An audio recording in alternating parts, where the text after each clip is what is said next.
Good afternoon and welcome to today's Made by McGill alumni webcast, examining Russia's war on Ukraine. My name is Derek Kassoff, Managing Director of Communications at McGill's Office of University Advancement, and it's Tuesday, April 5th, 2022. 6 weeks ago, Russian President Vladimir Putin unleashed a multi-pronged military attack on Ukraine, triggering the largest war in Europe since World War II. Thousands of Ukrainian civilians have so far been killed and wounded. Millions more have been displaced from their homes, and many of Ukraine's cities and towns are lying in ruins. And yet, Ukrainian resistance remains fierce, and the West has been united in furnishing the country with defensive weapons and in imposing harsh economic sanctions on Russia, perhaps changing the calculus for the Kremlin and its leadership. Joining me today to discuss the war, as well as its potential long-term implications, are two of McGill's leading experts on Eastern European politics.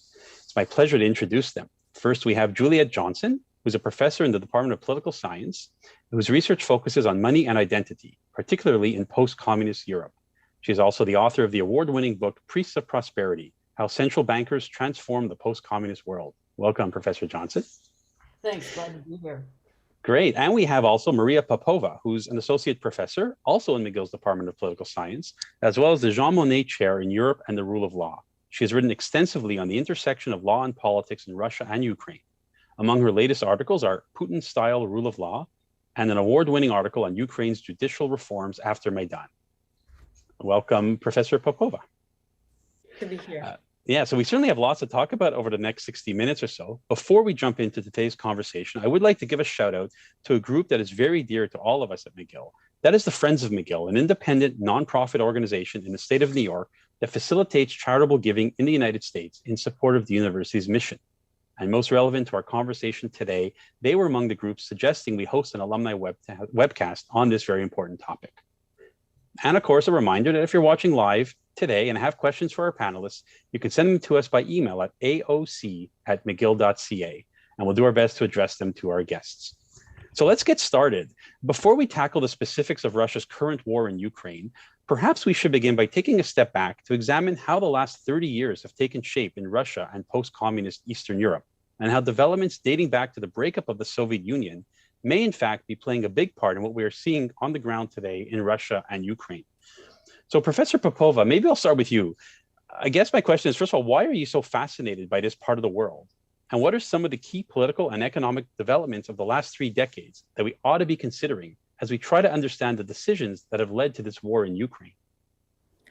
Thanks for this question. So I started studying the region with an interest in Russia in the mid-90s when Russia, but also all of Eastern Europe, was going through a major and very difficult transformation from a command economy to a market economy, and also from an authoritarian regime to a democratic regime.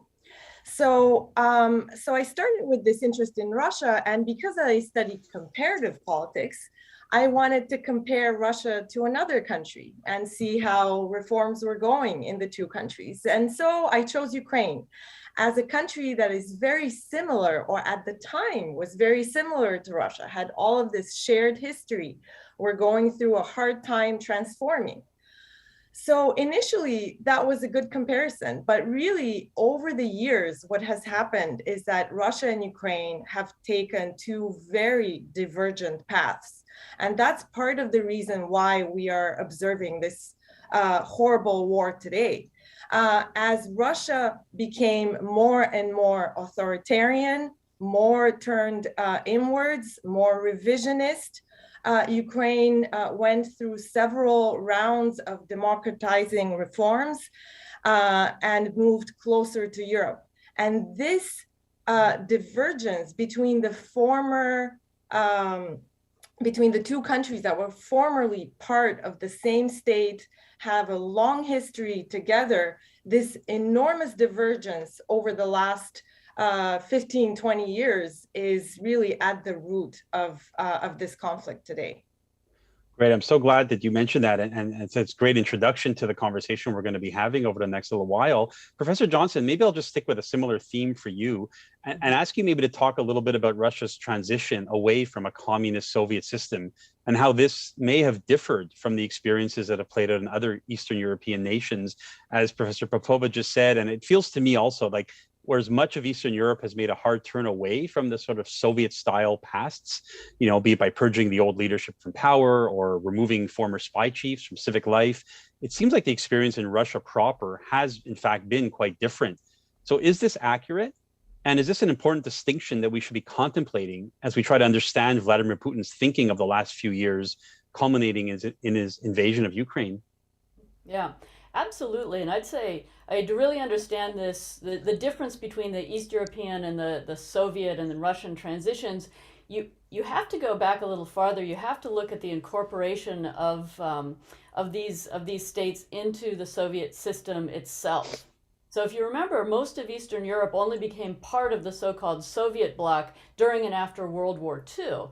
And also remember that this includes Western Ukraine and what became the Soviet republics of Moldova, Estonia,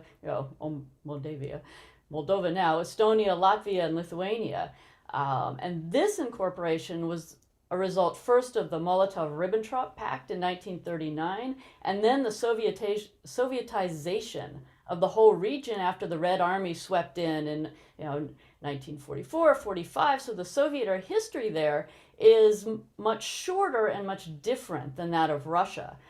So plenty of East Europeans viewed Soviet rule as imperial and as illegitimate, and the control maintained primarily by force. So we saw this in 1956 in Hungary and in 1968 in Czechoslovakia. So after Mikhail Gorbachev came to power in the Soviet Union in 1985, and the threat of Soviet force began to abate, people in Eastern Europe really took matters into their own hands and broke away from the Soviet bloc and their Soviet-supported governments. And then if you look at Russia, the situation was very different, right? It was the heart of both the Russian Empire and then after the 1917 revolution, the Soviet Union. So for Russia, the Soviet state was homegrown, it was long-standing. So when the East European Soviet bloc and then the Soviet Union itself broke up, and as the 15 Soviet republics became separate countries after 1991, many Russians felt this to be like a loss of status, a loss of historical ties, a loss of territory. And many people probably remember how Putin himself referred to the Soviet breakup famously as one of the greatest tragedies of the 20th century. Lots of Russians agree with this, and very few East Europeans do. So in this sense, even if you look back there, it shouldn't be surprising that East European countries generally found it easier to break with the Soviet past than Russia did. But then if you look at the 1990s, again, I'll just support what Maria's already said. Despite their difficult transition experiences, East European countries had European Union support. They had EU membership as at least an aspirational goal, something to look forward to. And they were also celebrating their refreshed status as independent nations. But then if you look at Russia, the 1990s were primarily a time of deep economic instability, of rising inequality, of political uncertainty, a reduced place on the world stage. I mean, I lived in Russia in the mid 1990s, studying the evolution of the banking system there and the rise of the oligarchs, and I remember this feeling very well, and how especially and how unfortunately Russians came to, let's say, equate or identify this experience, this destabling era of the 1990s with Western-style democratization and with capitalism. I mean, it really kind of discredited both. So this experience of the 1990s in Russia then also helped set the stage for the revival of a more nationalistic, a more statist, a more neo-imperial, Russia under Vladimir Putin. So in sum, I'd say yes, when we really need to acknowledge these different Soviet and post-Soviet experiences. They're vital in understanding both the Putin government's worldview right now and why East Europeans, including most Ukrainians, have so strongly resisted it. So just as a follow-up question, it feels to me what you're saying is that whereas most Eastern Europeans, be they Hungarians, Romanians, Czechs, the Baltic citizens, really aspired to join the West and be part of the West in the 90s, it feels like the Soviets, or like I say the Russians, were conditioned to despise the West and blame them for their economic ills. I mean, yeah, yes and no. I mean, Russians especially in the 90s, even after, have had a very love-hate relationship with the West. I mean, it's complicated because the West has also been, and the source of economic prosperity has been, Russians certainly see it as a model in terms of the kind of power they would like to wield on the world stage. There's I would say like a jealousy in a sense. Again, it's and the idea that Russia wants to be and should be an equal on the world stage, and again the very difficult feeling when they're not treated that way, when that's not the case. Again, it's an extremely complicated relationship. Great, right. Unfortunately, we only have an hour to get into it, but so let's move on. So it sounds, again, what you're saying is that Ukraine, in many ways, by luck of, or misfortune of geography or geopolitics, has really been stuck in the middle of this in terms of where they are situated in terms of Europe and between Eastern Europe and Russia. So, Professor Popova, let me turn the next question over to you, and I'll ask you maybe, very bluntly, with all of that history that we've just talked about in mind, what exactly do you think Vladimir Putin is hoping to accomplish with this war? Is it in his mind about reclaiming lost Russian territory or rebuilding a new Russian sphere of influence along the lines and borders of the old Soviet Union? Is it intended to be a display of force against NATO and the West for encroaching onto what he would call Russia's doorstep? Or is it simply just the work of a megalomaniac who's got sophisticated weapons and has no qualms about using them?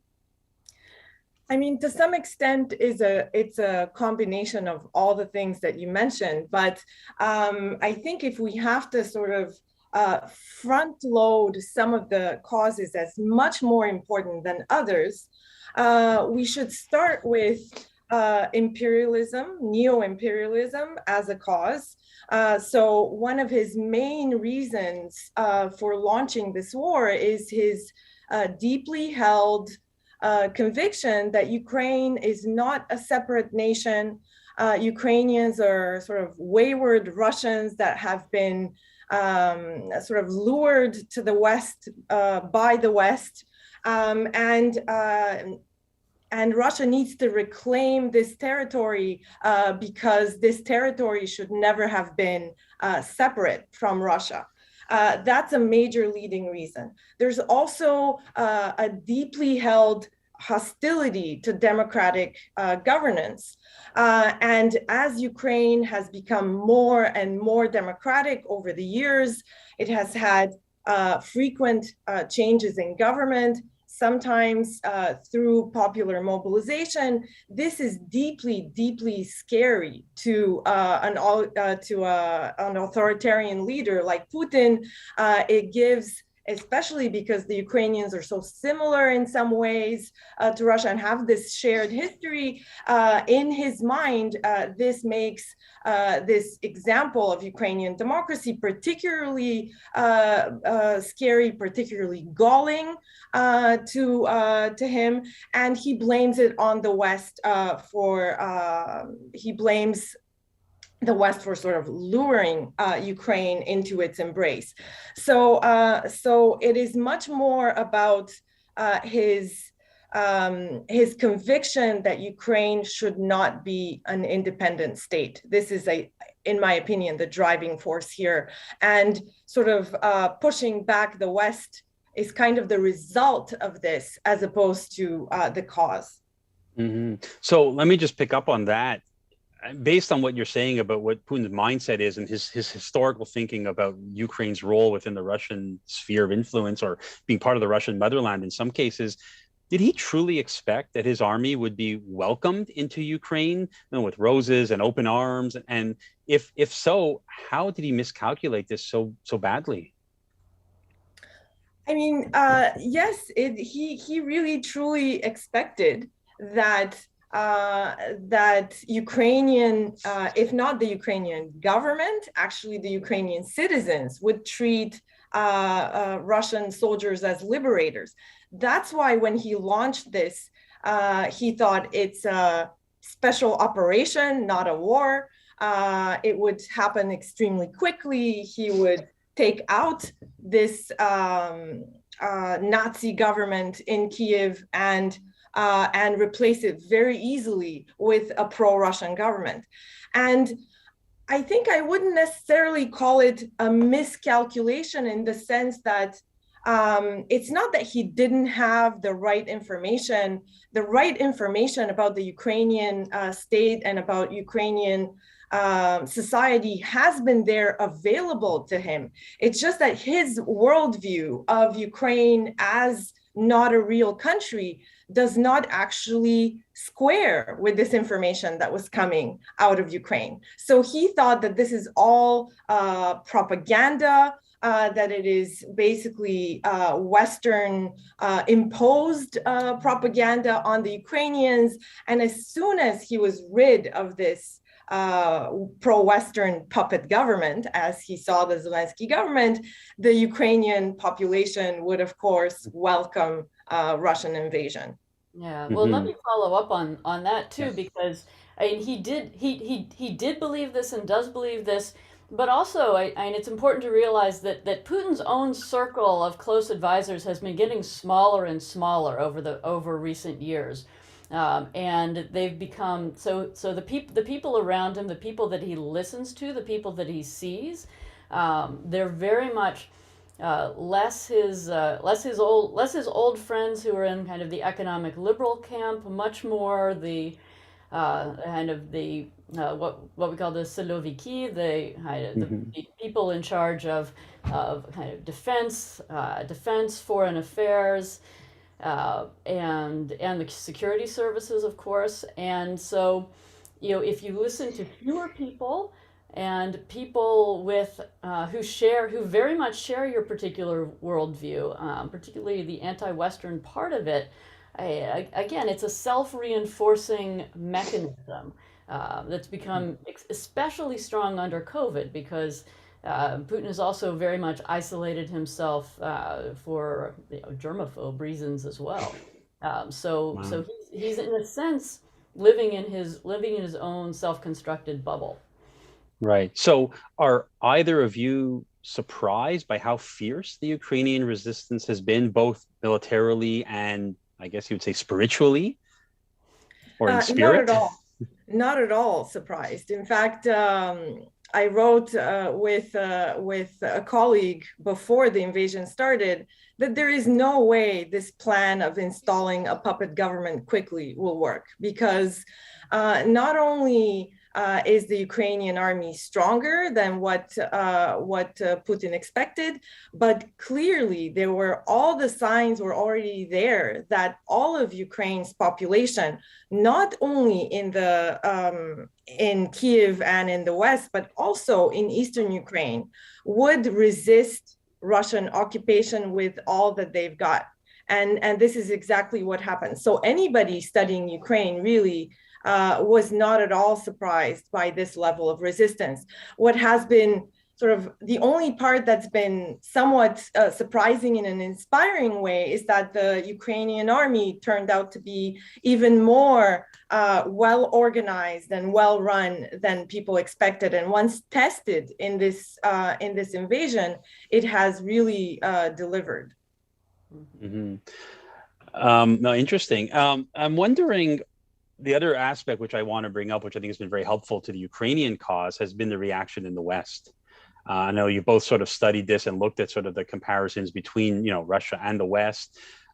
Have you been surprised by how united a front the West has put up, not just, with words and, condemning the attack, but really coming in, following up with, defensive weapons to help prop up the Ukrainian army, and of course, economic sanctions to try to punish the Russians into, I guess, essentially retreating.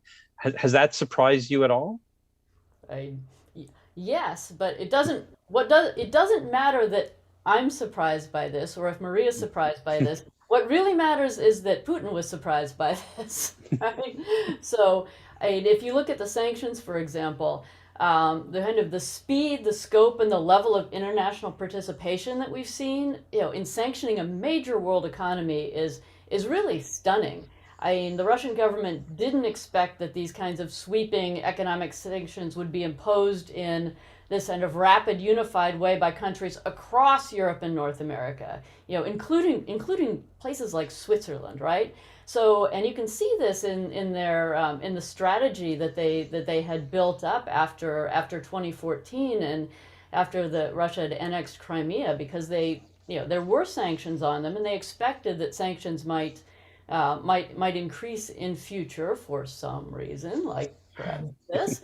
So one of the things the central bank did was begin diversifying its reserves away from the U.S. dollar, but a lot of those reserves were then diversified into euro. Because the assumption was that the European Union could never get together to block the central bank's access to its euro reserves. And yet when that happened, again, the Russian government and the central bank in particular was really left flat-footed for a little while. Mm-hmm. I'll just add here that in this case, Putin's sort of miscalculation was more to be expected. Why? Because in fact, when he first invaded Ukraine in 2014 and took Crimea and eastern Donbass, the reaction by the West was very muted.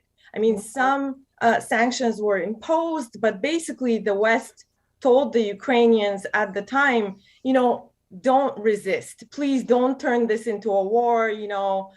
Consider Crimea gone, and please do not escalate this. So the West had a very different reaction in 2014 to the first invasion, and so it is natural that Putin may have expected maybe a slightly stronger reaction, but not this level of reaction that he got.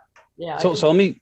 Sorry, go ahead, Professor Johnson. Oh, I was just saying I completely agree with Maria. A lot of what we're seeing now in Putin's surprise is absolutely due to the kind of wishy-washy reaction and sanctions in 2014. So I want to get back to the sanctions in a minute, but let me go back to you, Professor Popova, and just to build on what you just said. And I guess my question is, why? Like, why do you think Western governments and the world as a whole have been so tough on Russia this time and have basically been so captivated by the stories coming out of Ukraine? I mean, you mentioned, 8 years ago when they went into Crimea and Donbass, there was, barely a whimper. We're certainly no strangers to scenes of conflict all over the world, whether it be in Africa, the Middle East, and yet this war really seems to have gained everybody's attention. Why do you think that is? Well, there are several reasons. I mean, first of all, the difference between 2014 and now is that in 2014, for the entire world, which was not super familiar with the details of the situation, Putin had more of a plausible deniability kind of story there, that to say that, Crimea may have wanted potentially to be back with Russia. He managed to sell this, what in effect was him jump-starting an insurgency out of nothing in eastern Ukraine. He managed through misinformation and disinformation to sell this as some sort of separatist unrest in eastern Ukraine. And what we had today was a clear as it gets, a clear instant of unprovoked interstate aggression. And that really is something that we haven't seen in a long time. It is not the kind of thing where, civil strife escalates and produces a major humanitarian crisis. We've seen a lot of this, but this was an outright, I announced that I'm going to take this country over now, and then he tried. So that's part of the reason why the reaction has been so strong.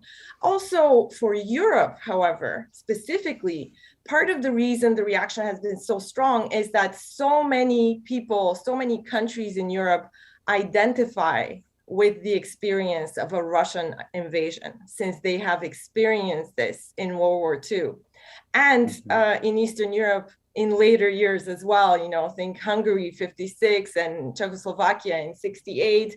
The Poles very narrowly escaped it in 1980. So the point is that that's why it has such a galvanizing reaction within Europe. And now Eastern Europe is in the EU. As you've seen, the Eastern Europeans are the biggest supporters of Ukraine for clear historical reasons. Mm-hmm. Well, with the exception of Hungary, which we'll get to later.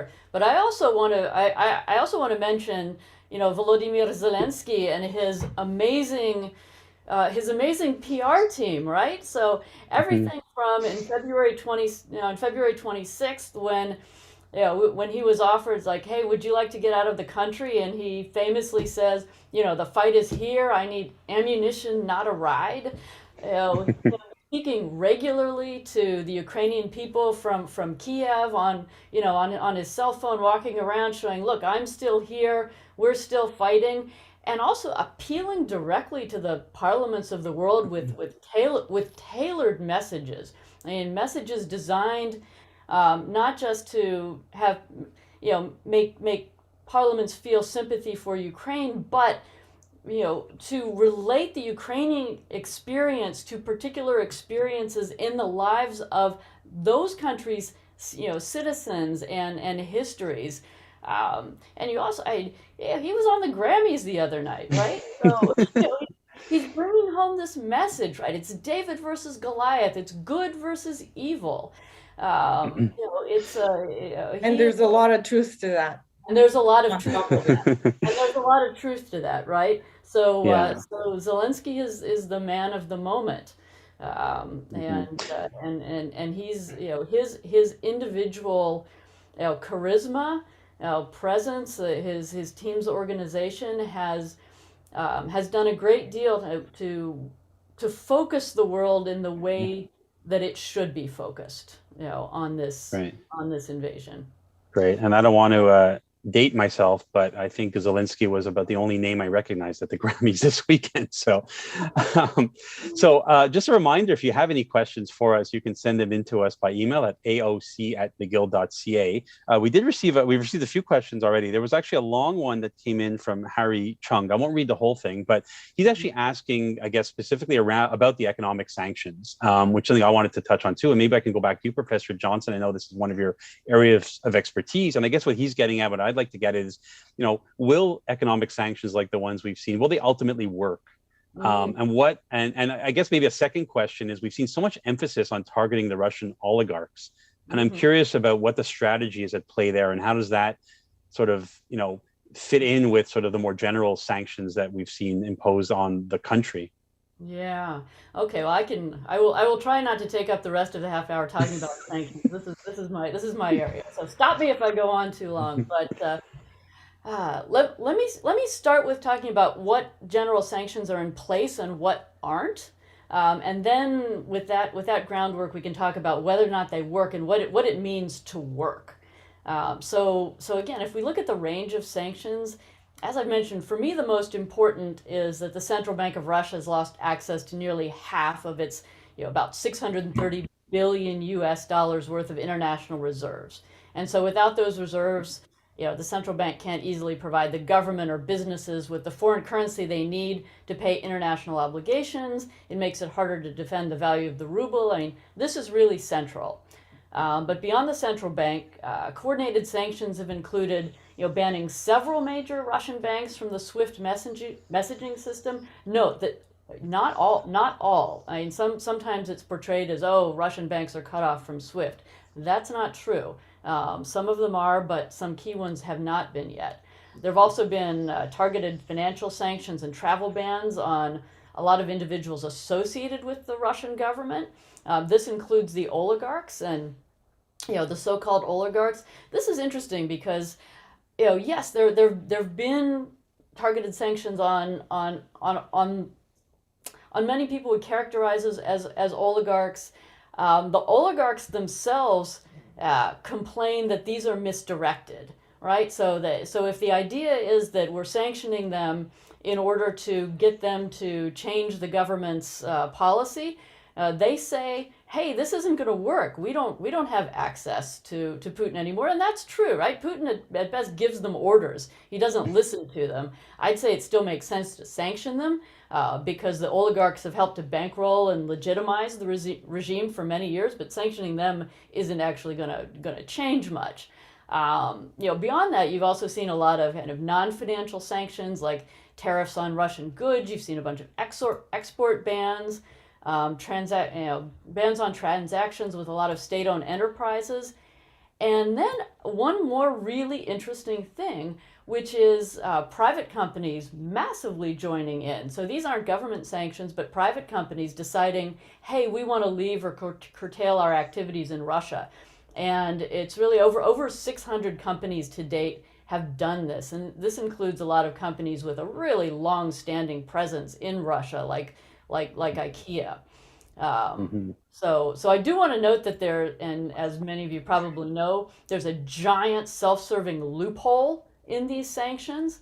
International energy payments to Russia can still be transacted in dollars. European countries have not cut off their purchases of Russian oil and gas. This is where Russia's getting the vast majority of its hard currency now. It's the reason that things are still kind of bumping along. So that's quite important. But having said that, these are very deep and sweeping sanctions. Okay, so when you talk about whether or not they're working, this really depends on what you mean by working. That means, what are the goals of the sanctions? So if you take it in a narrow definition, right, are the sanctions causing significant pain to the Russian government and in Russia? Absolutely. They absolutely are, right? Before the war, the Russian government had built what a lot of people referred to as Fortress Russia. They really had done a lot after the invasion of Crimea in 2014 to try to sanctions-proof the Russian economy. And it left them pretty sure that they could weather these sanctions, and they haven't been able to, right? In fact, there have been so many capital controls put into place to deal with this that the latest joke is that the Central Bank of Russia has itself imposed financial sanctions on Russia. So you see interest rates are more than doubled, inflation is way up. There are these very strong limitations on anyone taking foreign exchange out of the country or accessing foreign exchange accounts inside the country. They had to close their stock market for over a month.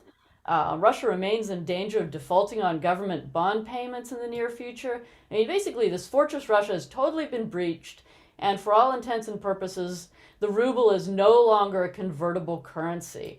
And this is having a real impact on everyday life in Russia as well. Russians had become very integrated into the world economy, but you're not seeing imports on the shelves. Many stores that Russians are accustomed to using are closing. I don't know, some of you may have seen the picture of the guy who chained himself to the door of a McDonald's when the McDonald's was closing, right? There's a lot of production chain snags, so domestically made goods that need imported parts. All of this is leading, you've got unemployment, you've got inflation, you've got a brain drain. So this is significant.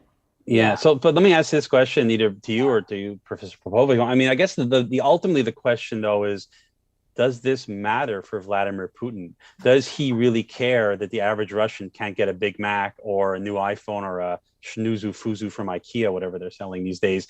I mean, he's not listening to the oligarchs, he said. It doesn't seem like he's listening to his people, perhaps. And yet I also saw a report this weekend about opinion polls out of Russia that said that the majority of Russians support the war effort, something like 80%. So can we believe these reports? And if so, how has the Russian leadership managed to galvanize its population behind the war effort when it seems that it would otherwise be extremely unpopular, let alone the economic sanctions, the numbers of soldiers who are dying in Ukraine? How is he making it work, and is this ultimately going to be his ending to what happens in Ukraine? Maybe I'll start. I mean, I stunned the panelists. That's a lot of questions.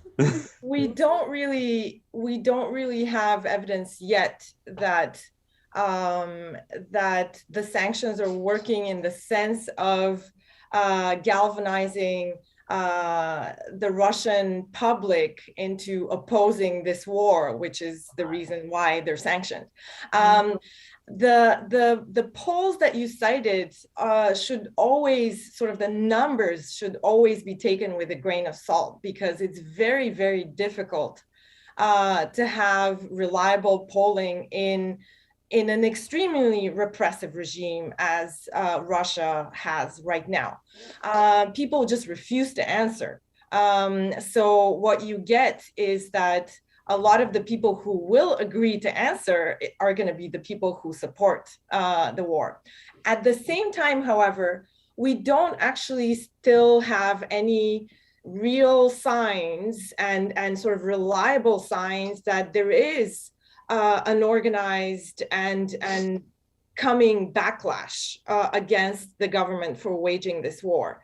On the contrary, we kind of see some signs of rallying around the flag, you know, people becoming more activated on this notion that Russia is defending, is fighting Nazism again. And it's a very big part of Russian national identity to think of themselves as liberators, as the nation that vanquished Hitler. So all of this sort of national identity is now being reactivated, and they're seeing right now another sort of major campaign to vanquish Nazism, this time in Ukraine. So it has, I think it has produced, the war has produced a wave of anti-Westernism within Russian society that is right now neutralizing the effects of the sanctions. Now, obviously, we don't know how long that would last. I wouldn't make the argument that this is a lasting situation, but I think this is what we have now. Yeah. Right. And Professor Johnson, I guess that's the danger, right? Is that this, you end up having the Russians rallying around their flag, and then the narrative becomes exactly what Putin wants it to be, which is the West against Russia, right? Absolutely. The moment the narrative becomes the West against Russia, you will get a stronger rally around the flag, effect. And so that is certainly the danger of the sanctions, and that's how the sanctions are being kind of sold and portrayed to the Russian people, that this is, yes, you're suffering now, but this is the fault of the West. And it shows, it goes again to show, and this is the Russian rhetoric, that Ukraine doesn't have agency here. This is just a proxy war between in particular between the U.S. and Russia. So and there's a lot of media control in Russia now too. There was a fair bit before, and now alternative sources of information have been almost completely shut down. So people are really only hearing the Russian narrative, and that Russian narrative is that look, the Ukrainian army has been bombing and mistreating civilians in Donbass since 2014, that Ukrainian leaders are neo-Nazis who want to exterminate Russians, that Ukraine is not independent, that it's a tool of the U.S., and they're also blaming the atrocities that we see in Ukraine on the Ukrainian army. So if this is what you're getting from your media, and if this is also what you've been kind of conditioned to believe, again, seeing Russians as good guys, as liberators, as anti-Nazis, this is how you get the phenomenon that we've often seen reported in the news now of Russians disbelieving their own Ukrainian relatives in cities that are being bombed, when their Ukrainian relatives are telling them, hey, Russian troops are doing this. So it's hard to square these kind of internalized beliefs and this all-pervasive narrative with the reality. So, Professor Popova, let me just go back to you, because you mentioned, you both brought up the issue of Nazis, and I'm curious about Putin's fascination with Nazis, or Ukraine being run by Nazis. I mean, in some ways, it feels kind of ironic or silly because the president Zelensky is Jewish and he comes from a family of victims and survivors of the Holocaust, yet he's being very specific and strategic in using that term, right? I mean, part of it is strategy, but part of it is also a continuation of Russian narratives about World War II. So part of this is not invented by Putin. In fact, in some ways, Putin is the product of the fact that Russia never actually grappled with what really happened in World War II, never explored its complicated role in World War II, there was basically continuation from the Soviet era rhetoric of we vanquished Hitler and we're the liberators of Europe. That continued in independent Russia, and without an examination of the other elements of their march on Berlin, which had to do with subjugating the people in Eastern Europe, forcefully incorporating territories in the Soviet Union, creating the Soviet bloc through force. Also, the Red Army raping and pillaging its way through Eastern Europe to all the way to Berlin and in Germany itself. None of this historical discussion was actually grappled with and was done in post-Soviet Russia. And as a result, the Ukrainian resistance can be very easily, for Russian domestic purposes, can be very easily framed as Ukrainians are resisting the Red Army, the Russian army. So as a result, they must be Nazis. And the Ukrainian government is refusing, to cooperate with Russia, is fighting us in Eastern Donbass. They must be Nazis. So it's, partly it's strategic, but partly it's an ideational continuation of the way that Russia sees its role in Europe and in the neighborhood, and has seen its role in that region since World War II. Interesting. So we've received quite a few questions from alumni and viewers as we've been on air. Again, a reminder, if you have any questions, you can send them to us by email at aoc@mcgill.ca. The first one's actually kind of very open-ended, and I do want to get to some of the questions around how does this end.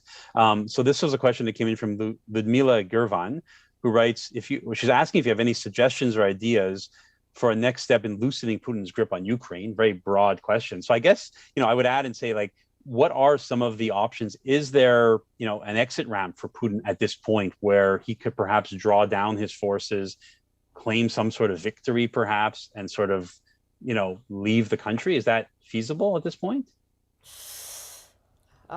He's not going to leave the country. That's the one and only thing I will put money on here. But is there an extra round? There are other things that Western powers could do to put more pressure on Putin.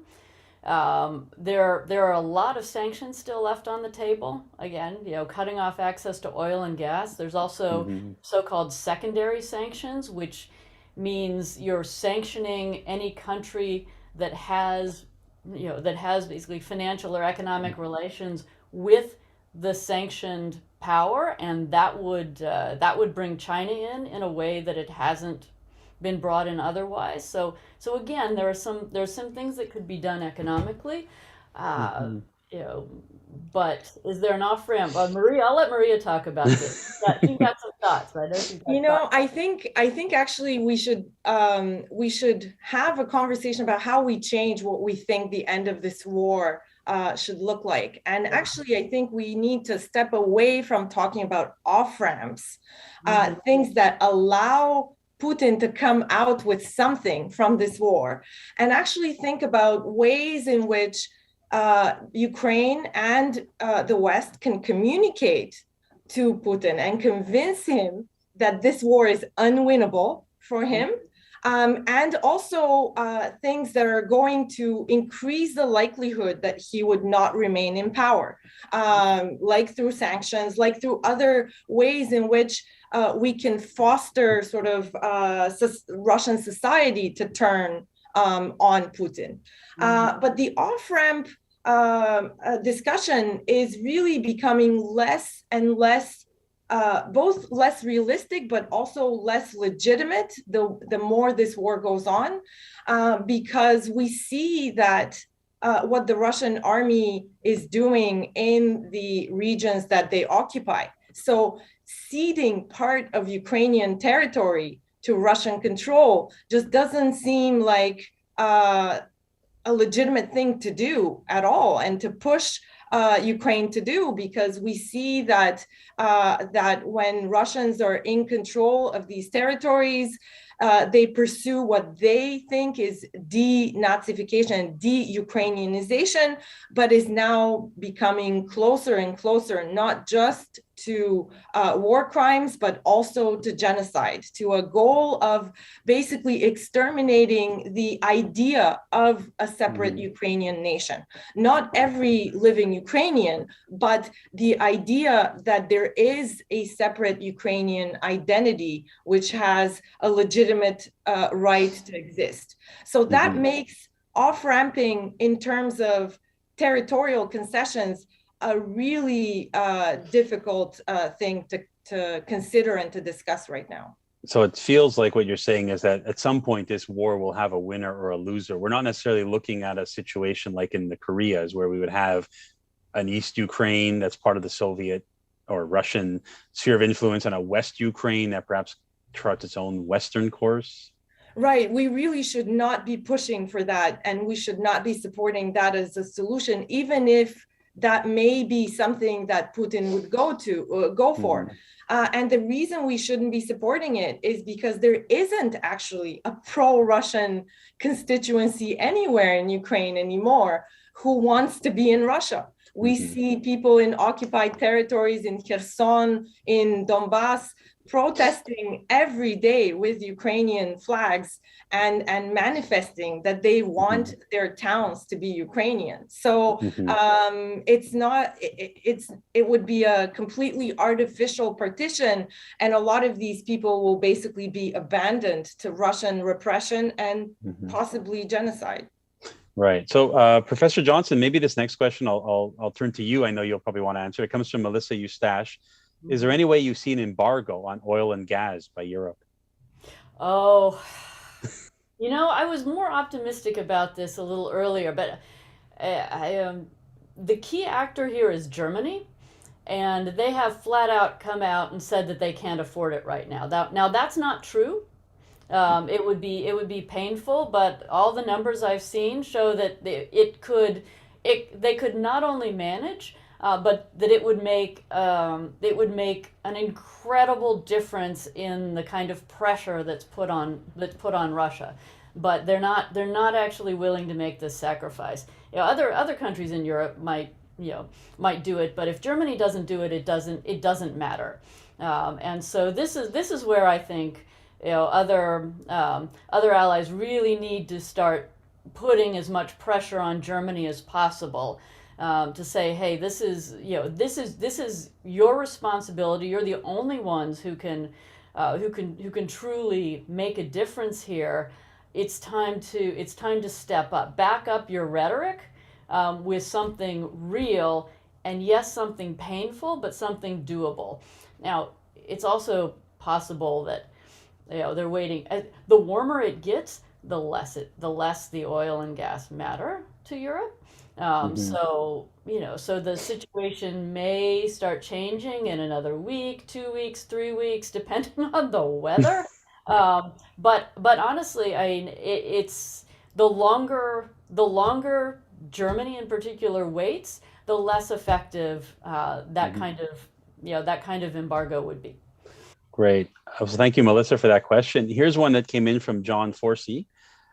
How secure is Putin's position within Russia? Is there a chance that he could be toppled by elements in the Russian military or elsewhere in Russian society? I know we touched on that a bit, but what about the military aspect? Is that feasible? Some sort of military coup? It's unlikely.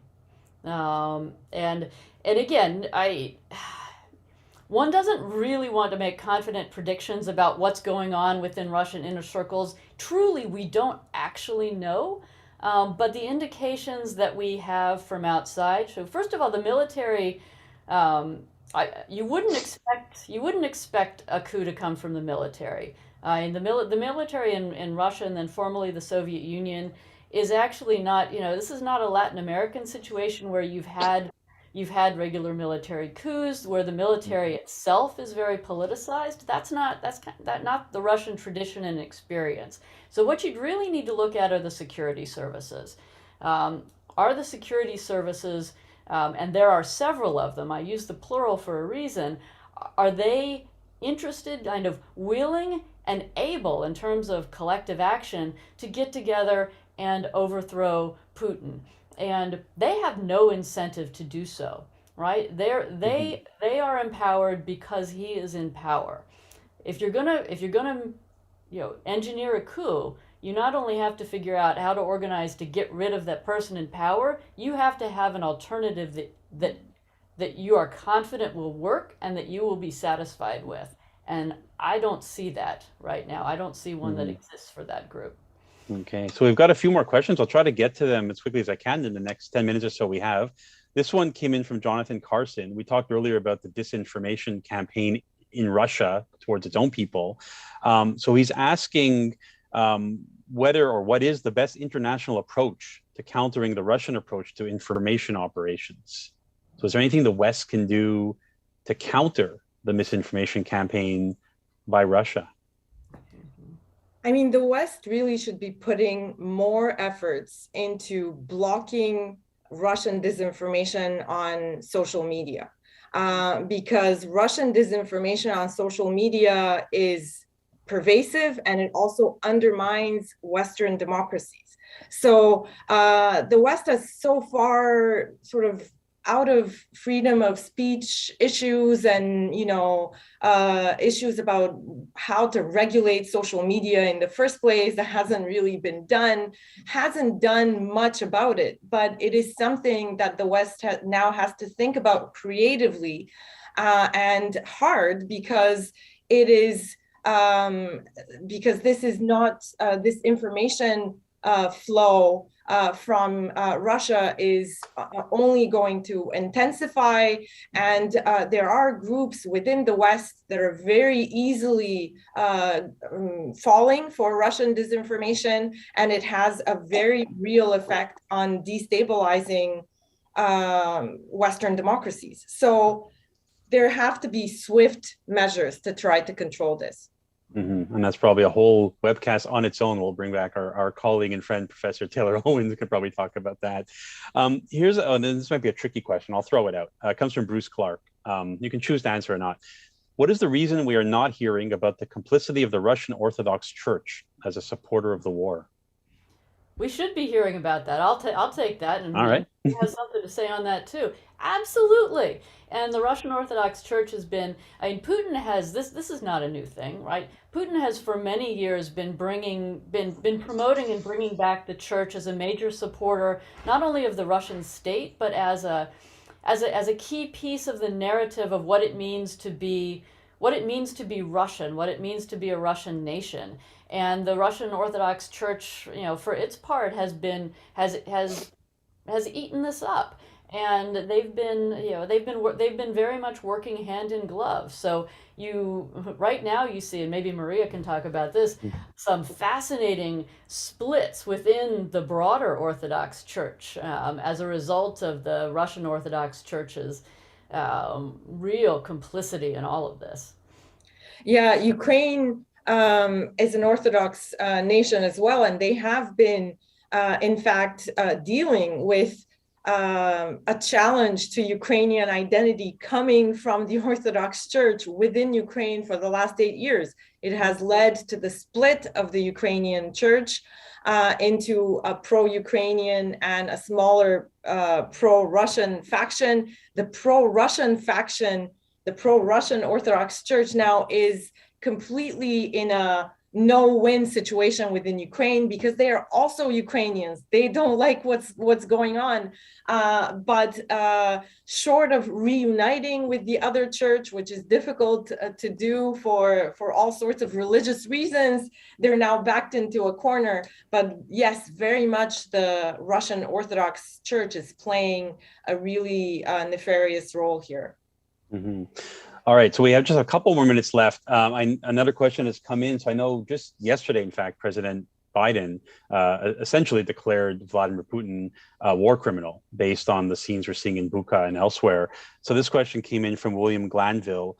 How might Putin be held accountable for his being declared a war criminal? Does that change the calculus at all for the war and how we get out of it?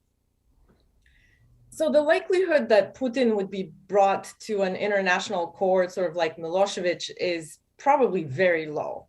So the statement in itself, and even if charges are pursued, is not going to have practical implications in the sense of, it's hard to imagine a situation. Russia would have to be completely defeated in order for Putin to somehow be brought to trial.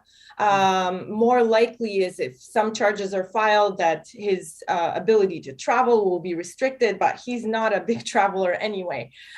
So that is also not the way in which this could potentially affect the calculus of the whole war. The only way in which it could affect the calculus is to signal from the West in a very unambiguous way that the West is willing to tackle and hold Putin accountable. Now, a lot of people have argued that Putin understands only the language of power.